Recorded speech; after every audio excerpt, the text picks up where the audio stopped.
تھی فرشتوں کو بھی حیرت کی آواز ہے کیا، عرش والوں پہ بھی کلتا نہیں یہ راز ہے کیا، تھا سر عرش بھی انسان کی تگ و تاز ہے کیا، آ گئی خاک کی چٹکی کو بھی پرواز ہے کیا، غافل اداب سے سکانے زمیں کیسے ہیں، شوخ و گستاخ یہ پستی کے مکیں کیسے ہیں۔ راز پوشیدہ یا چھپی ہوئی بات، بید، تگ و تاز، دوڑ دھوپ، دوڑ بھاگ یا کوشش، چٹکی مٹھی پر، تھوڑا سا سفوف جو انگوٹھا اور انگلی سے اٹھایا جا سکے، شوخ، دلاور، شرارتی، چالاک، تیز، چنچل اور چلبلا، مکین، مکان میں رہنے والا، رہائش پذیر، تھی فرشتوں کو بھی حیرت کی آواز ہے کیا، عرش والوں پہ بھی کھلتا نہیں یہ راز ہے کیا، تھا سر عرش بھی انسان کی تگ و تاز ہے کیا،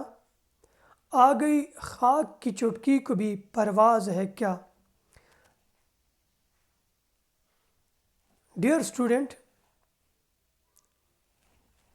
تھا سر عرش بھی انسان کی تگ و تاز، تگ و تاز کیا، یہ مرکب عطفی ہے۔ مرکب عطفی وہ مرکب جو معطوف علیہ اور حرف عطف سے مل کر بنے۔ اردو میں اور فارسی میں واو کو حرف عطف کے طور پر استعمال کیا جاتا ہے۔ حرف عطف سے پہلے آنے والے اسم کو معطوف علیہ اور بعد میں آنے والے اسم کو معطوف کہتے ہیں۔ اس بند میں صنعت ترافق کا استعمال کیا گیا ہے۔ صنعت ترافق جس مصرعے کو چاہے پہلے پڑھیں، معنی میں کوئی فرق نہیں آتا۔ اس بند کا آخری شعر جو ہے، غافل اداب سے سکانے زمیں کیسے ہیں، شوخ و گستاخ یہ پستی کے مکیں کیسے ہیں، کہ آداب یا ادب سے غافل یہ زمین کے رہنے والے کیسے ہیں، کس قدر شوخ اور گستاخ ہیں یہ پستی کے مکین۔ یا اس شعر کو اس طرح پڑھیں کہ شوخ و گستاخ یہ پستی کے مکیں کیسے ہیں، غافل اداب سے سکانے زمیں کیسے ہیں۔ کس شعر کا مصرع اولیٰ مصرع ثانی بنائیں یا مصرع ثانی کو مصرع اولیٰ بنائیں، اس کی ترتیب کو الٹ دیں۔ جو بھی مصرع آپ پہلے پڑھیں، مصرع اولیٰ کو پہلے پڑھتے ہیں جس انداز میں یہ شعر موجود ہے، یا مصرع ثانی کو پہلے کرتے ہیں اور بعد میں مصرع اولیٰ کو پڑھتے ہیں۔ شوخ و گستاخ یہ پستی کے مکیں کیسے ہیں، غافل اداب سے سکانے زمیں کیسے ہیں، اس کے معنی اور مفاہیم پر کوئی اثر نہیں پڑتا۔ یہاں بات کی جا رہی ہے زمین کے رہنے والے کہ یہ کس قدر گستاخ ہیں، کہ یہ غافل ہیں کس اداب سے۔ تو آپ پہلے مصرع کو، یعنی جس ترتیب سے یہ شعر اس نظم میں شامل ہے، پڑھیں تو بھی یہی معنی و مفاہیم آئیں گے، یا اس کی ترتیب کو الٹ دیں، دوسرے مصرع کو پہلا یعنی کہ مصرع ثانی کو پہلا اور پھر بعد میں مصرع اولیٰ کو پڑھیں تو بھی اس کے معنی میں کوئی فرق نہیں پڑے گا۔ اگر کلام میں ایسی خوبی لائی جائے تو اس کو ہم صنعت ترافق کہتے ہیں۔ اس بند کا مفہوم ہے، میرا نالہ سن کے فرشتے بھی حیران تھے کہ آواز کیسی ہے، عرش والے بھی اس بیت کو پا نہ سکے، انہیں حیرت اس بات کی تھی، انسان کی دوڑ دھوپ عرش تک بھی ہے؟ مٹی کی یہ چٹکی بھی اڑنا سیکھ گئی ہے کیا؟ افسوس کہ یہ زمین کے رہنے والے کس قدر گستاخ اور ادب کے اصولوں سے ناواقف ہیں۔ ڈیئر اسٹوڈنٹس، اقبال فرماتے ہیں، اب وہی مکالمہ جو ہے وہ اسی مکالمے کو آگے لے کر بڑھا رہے ہیں کہ فرشتوں کی بھی حیرت کی آواز ہے کیا، کہ فرشتے بھی حیران تھے کہ یہ کیسی آواز ہے، عرش والوں پہ بھی کلتا نہیں یہ راز ہے کیا۔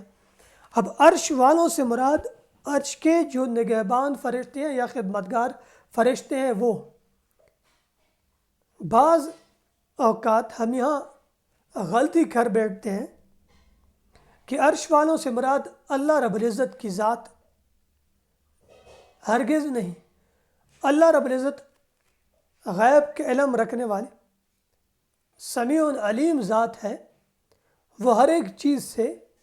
بخوبی واقف اور خبر رکھنے والی ذات ہے۔ تو عرش والوں پہ بھی کلتا نہیں یہ راز ہے کیا، یہاں عرش والوں سے مراد عرش کے نگہبان یا نگران یا خدمتگار فرشتے ہیں کہ جن کو عرشی کہا جاتا ہے، کہ یہ عرشی جو ہے، عرش کے جو خدمتگار فرشتے ہیں ان پہ بھی یہ راز کھلتا نہیں رہا، ان کو ظاہر نہیں ہو رہا تھا، وہ بھی اس راز کو، اس بیت کو پا نہ سکتے تھے کہ آخر یہ حقیقت کیا ہے۔ تاثر عرش بھی انسان کو کی تگ و تاز ہے کیا، کہ ان کے لیے جو حیرت کا باعث بن رہی تھی فرشتوں کے لیے، اور عرش کے جو نگران یا نگہبان یا خدمتگار فرشتے تھے ان کے لیے تعجب کی بات یہ تھی کہ وہ جب انہوں نے یہ آواز سنی تو اس وجہ سے تعجب کا شکار ہو گئے کہ کیا انسان کی پہنچ عرش تک بھی ہو سکتی ہے؟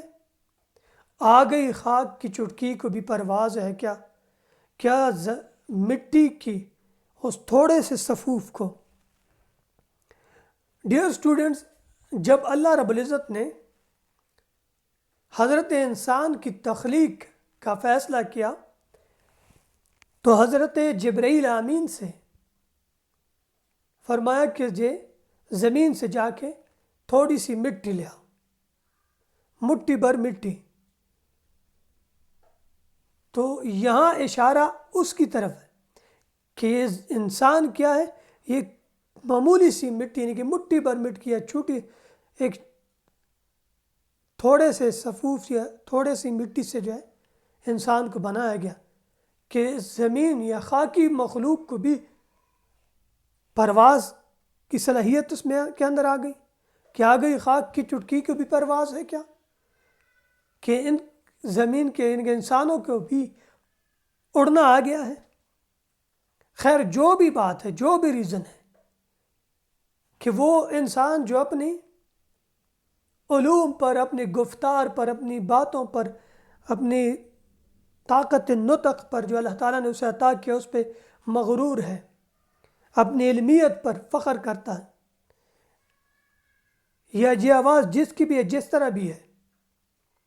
لیکن حقیقت یہ ہے، اب فرشتے آپس میں یہ گفتگو کر رہے ہیں، ایک بحث و مباحثہ جو چل رہا ہے اس کا، کہ غافل اداب سے سکان زمیں کیسے، کہ اگر انسان کی آواز یہاں تک آ گئی جس انداز سے وہ فریاد کر رہے ہیں کہ اللہ رب العزت سے ناراضگی کا اظہار کر رہے ہیں، اللہ تعالیٰ سے ناراضگی کا کہ وہ پیش کر رہے ہیں، ظاہر کر رہے ہیں، تو اسی چیز کو بنیاد بنا کر فرشتے کہتے ہیں کہ غافل، کہ باوجود اس کے کہ انسان کو اپنی گفتار کی طاقت پر فخر ہے، غرور ہے، یا وہ ناز کرتا ہے، غافل اداب سے سکان زمیں کیسے، کہ حقیقت یہ ہے کہ یہ جو زمین کے رہنے والے ہیں یہ کس قدر غافل ہے ادب کے تقاضوں سے، کہ ان کو ادب یا تعظیم کی خبر نہیں ہے، یہ کس قدر غافل ہیں۔ سکان زمین کے رہنے والے، کہ یہ آداب سے یا ادب سے غفلت میں غافل ہیں۔ شوخ و گستاخی پستی کی مکی کیسے، پستی سے مراد یہاں زمین ہے، کہ یہ نیچے رہنے والے، یہ لوگ جو ہے، یہ زمین کے رہنے والے جو ہے، یہ کس قدر شوخ، شرارتی، تیز اور گستاخ ہیں، بد زبان اور سرکش ہیں، کہ اللہ تعالیٰ سے بھی ناراضگی کا اظہار کر رہے ہیں۔ ڈیئر اسٹوڈنٹس، اس بند میں اقبال اسی مکالمے کو آگے بڑھاتے ہوئے بیان فرماتے ہیں، لکھتے ہیں کہ فرشتوں کو بھی، کہ فرشتے بھی حیران تھے کہ آخر یہ آواز کیا ہے، یہ جو آسمانوں پر گونج رہی ہے، یہ فریاد، یہ صدا، یہ نالہ، یہ آخر ہے کیا؟ عرش والے بھی حیران تھے، یعنی کہ عرش کے جو خدمتگار فرشتے تھے وہ بھی حیران تھے، وہ بھی اس حقیقت کو، اس راز کو پا نہیں سکتے تھے، اس راز تک پہنچ نہیں سکتے تھے۔ وہ حیران تھے کہ کیا انسان کی دوڑ دھوپ جو ہے، پہنچ جو ہے، وہ عرش تک بھی پہنچ سکتی ہے، کہ مٹی سے بنائے گئے اس انسان کو بھی کے اندر بھی کیا اڑنے کی صلاحیت آ گئی ہے؟ بہرحال جو بھی ہے کہ اس کے اندر اڑنے کی صلاحیت آ گئی ہے،